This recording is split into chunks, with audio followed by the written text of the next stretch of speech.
आपका स्वागत है हमारे चैनल में। आइए जानते हैं बिहार के शिक्षकों के लिए क्या खबर आ रही है। पहले स्कूलों में कई नियम लागू होंगे, उसके बाद स्कूल खुलने के लिए तैयार होगा। स्कूलों में सुरक्षा व्यवस्था को लेकर केंद्र सरकार की गाइडलाइन आने वाली है। उसके बाद बच्चों की सुरक्षा व्यवस्था को लेकर राज्य सरकार अपना गाइडलाइन तय करेगी और उसके बाद ये नियम स्कूलों में अपनाए जाएंगे, तभी स्कूल खुलने के लिए तैयार होगा। प्रस्तावित गाइडलाइन के तहत तय होगा कि बच्चे घर से स्कूल कैसे आएंगे और वापस कैसे जाएंगे। उनके आने जाने को लेकर किस तरह की एहतियात बरती जाएगी। हर कार्य दिवस पर कितने बच्चे आएंगे, एक क्लासरूम में कितने बच्चे बैठेंगे, कक्षा में बैठने वाले बच्चों के बीच की दूरी क्या होगी, बच्चों की असेंबली होगी या नहीं, प्रार्थना होगी या नहीं, बच्चों की थर्मल स्क्रीनिंग की क्या व्यवस्था होगी, कक्षाओं, उपस्करों और शौचालयों के सैनिटाइजेशन की कैसी व्यवस्था होगी, बच्चों के हाथ सैनिटाइज करने के क्या इंतजाम हैं। इन सभी बिंदुओं पर शिक्षा विभाग के प्रधान सचिव संजय कुमार द्वारा 22 सितंबर को बुलाई गई बैठक में गौर किया जाएगा।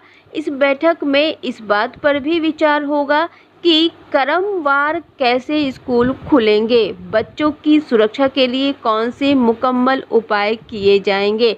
यहाँ पर आपको बता दें कि कोरोना से बचाव को लेकर 22 मार्च को राष्ट्रीय स्तर पर जनता कर्फ्यू लगा था और उसके एक दिन के बाद पूरे देश में लॉकडाउन हो गया, लेकिन राज्य सरकार द्वारा एहतियात के तौर पर 13 मार्च से ही सभी कोटि के स्कूल, कॉलेज सहित तमाम शिक्षण संस्थान बंद कर दिए गए। हालांकि अनलॉक फेज 1 शुरू होने के बाद प्रारंभिक विद्यालयों में 8वीं तक के बच्चों के मिड डे मील के खाद्यान्न बंटने शुरू हुए। इसके लिए बच्चों के अभिभावकों को बुलाया गया। अनलॉक के अगले चरण में स्कूलों में 5वीं एवं 8वीं कक्षा से प्रमोट हुए बच्चों के क्रमशः 6ठी एवं 9वीं कक्षा में दाखिले के लिए बच्चों के टीसी जैसे कि स्थानांतरण प्रमाण पत्र बनने शुरू हुए। बाद में बच्चों का दाखिला भी शुरू हुआ।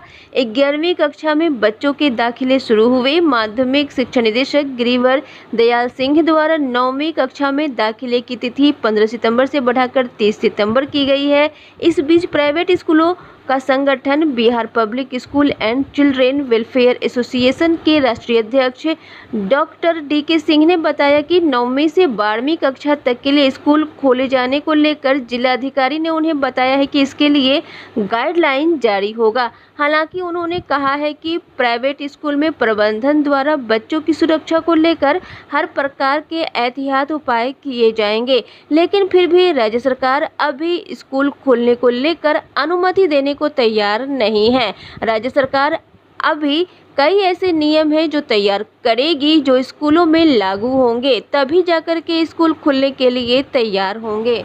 इसके साथ ही राज्य में नई राष्ट्रीय शिक्षा नीति के कार्यान्वयन के लिए रणनीति बनेगी। इसके लिए प्रोजेक्ट मैनेजमेंट यूनिट जैसी कोई यूनिट बनेगी। नई राष्ट्रीय शिक्षा नीति के दायरे में पूर्व प्रारंभिक कक्षाओं से लेकर विश्वविद्यालयी शिक्षा तक शामिल है। इसके मद्देनजर पूर्व प्रारंभिक कक्षाओं से लेकर कई विद्यालयों में इस शिक्षा तक में नई राष्ट्रीय शिक्षा नीति के कार्यान्वयन के लिए कोई कॉमन यूनिट बनाने की तैयारी चल रही है। इसके लिए शिक्षा विभाग के प्रधान सचिव संजय कुमार ने 22 सितंबर को जो बैठक बुलाई है, उसमें फैसला लिया जाएगा। वहीं नई राष्ट्रीय शिक्षा नीति के तहत स्कूली शिक्षा व्यवस्था के दायरे में 12वीं कक्षा तक है। नई नीति के तहत 12वीं तक की स्कूली शिक्षा व्यवस्था को 5+3+3+4 के फार्मूले के तहत बांटा गया है। इसमें प्रारंभिक 5 की व्यवस्था के पहले 5 वर्ष के शुरुआती 3 वर्ष क्रमशः 1-1 वर्ष के नर्सरी, जूनियर केजी और सीनियर केजी के होंगे। हालांकि सरकारी भाषा में इन तीनों को आंगनवाड़ी, बालवाड़ी या प्री-1 कहा गया है। 5 के अंतिम वर्ष क्रमशः 1-1 वर्ष के पहली एवं दूसरी कक्षा के होंगे। अब पहले +3 की व्यवस्था के तहत तीनों वर्षों में क्रमशः एक वर्ष के तीसरी, चौथी एवं 5वीं कक्षा होंगे। इससे अलग दूसरे +3 में 3 वर्षों में क्रमशः एक वर्ष के छठी, 7वीं और 8वीं कक्षा होंगे। 5+3+3+4 में अब बच गया 4, तो 4 की व्यवस्था में 4 वर्ष होंगे। ये 4 वर्ष पूरी तरह से माध्यमिक शिक्षा व्यवस्था के अंग होंगे। इन 4 वर्षों में क्रमशः एक वर्ष के 9वीं, 10वीं, 11वीं और 12वीं कक्षा शामिल होंगे।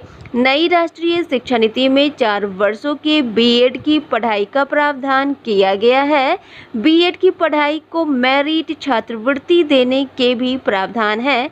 इसके साथ ही प्रारंभिक कक्षाओं के बच्चों को मातृभाषा में शिक्षा देने की बात भी नई राष्ट्रीय शिक्षा नीति में की गई है। इन सभी को लेकर के 22 सितंबर को जो बैठक बुलाई गई है उसमें फैसला लिया जाएगा। इसके साथ ही कोरोना काल में स्कूल की क्या व्यवस्था होगी, आने वाले दिनों में स्कूल किस तरह से खुलेंगे, इस पर भी 22 सितंबर को चर्चा होगी। बच्चों को लेकर केंद्र सरकार और राज्य सरकार दोनों सजग है। केंद्र सरकार और राज्य सरकार स्कूल खोलने के लिए तैयार नहीं है। पहले केंद्र सरकार के द्वारा कहा गया था कि 21 सितंबर से 9वीं से 12वीं तक की कक्षाओं को खोल दिया जाएगा, लेकिन हालात का जायजा लेते हुए स्कूल खोलने की अनुमति राज्य सरकार को नहीं दी गई है। राज्य सरकार ने भी अपना फैसला अभी तक कुछ नहीं लिया है। राज्य सरकार और केंद्र सरकार ने जवाब दे दिया है कि जब तक एक नई गाइडलाइन तैयार नहीं होगी तब तक किसी भी जगहों पर स्कूल नहीं खोले जाएंगे। वहीं प्राइवेट संस्थान केंद्र सरकार पर दबाव बना रहे हैं कि 6ठी से 8वीं और 9वीं से 12वीं तक की कक्षा को खोलने के लिए अनुमति दी जाए, लेकिन बच्चों के भविष्य को देखते हुए केंद्र सरकार और राज्य सरकार ने किसी भी प्रकार की कोई अनुमति नहीं दी है। उनका कहना है कि जब तक स्कूलों में कोई नियम तय नहीं होगा तब तक स्कूल नहीं खुलेंगे। इस दौरान स्कूलों में जो केंद्र सरकार गाइडलाइन तैयार करेगी वही सभी स्कूलों में लागू होंगे। इसके बाद स्कूल खोले जाएंगे, जिसके तहत बच्चों की सुरक्षा व्यवस्था का पूरा ख्याल रखा जाएगा। आज की खबरों में बस इतना ही। शिक्षक संबंधी सभी प्रकार के खबरों के लिए चैनल को सब्सक्राइब करें। अगर आपको ये वीडियो पसंद आया है तो वीडियो को लाइक एवं शेयर करें। वीडियो देखने के लिए बहुत बहुत धन्यवाद।